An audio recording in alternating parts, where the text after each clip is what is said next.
Kibor Cheruiyot n'avait que 10 ans lorsque les colons britanniques ont violemment expulsé sa famille de leurs terres ancestrales dans la vallée du Rift, le pays du thé au Kenya. Près d'un siècle plus tard, le dernier survivant de la déportation de 1934 est revenu vivre à Kericho avec sa famille élargie. À 94 ans, la douleur est toujours aussi vive. Il se souvient très bien des terres inhospitalières où ils ont dû s'installer.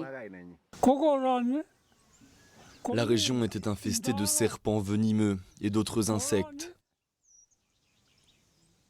Quand vous vous faisiez mordre, votre corps enflait à cause du venin ou du poison.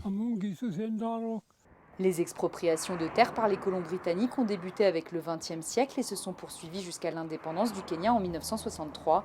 Aujourd'hui, Kericho possède certaines des terres agricoles les plus rentables du pays, mais les ethnies qui y vivent, les Kipsigis et Talai, affirment ne rien en retirer. Dans le Rift, la terre appartient en grande partie à des multinationales. Les personnes qui ont été chassées de ce sol sont membres de la communauté Kipsigi.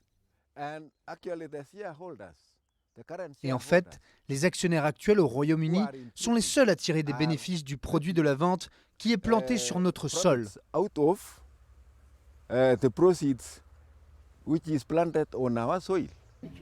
Tout au long de la colonisation, les peuples chassés de leurs terres ont été rassemblés dans des réserves indigènes, terres marginalisées aux conditions de vie difficiles. Les avocats des victimes avancent qu'en droit international, le Royaume-Uni était responsable des atrocités commises à l'encontre des Kipsigis et des Talai. Ils veulent des excuses officielles et un dédommagement pour la saisie de leurs biens, une terre qui a été prise de force. Je suis tellement en colère parce qu'on était très riches. Je veux que les Britanniques s'excusent pour qu'on puisse être amis et se prendre enfin dans les bras.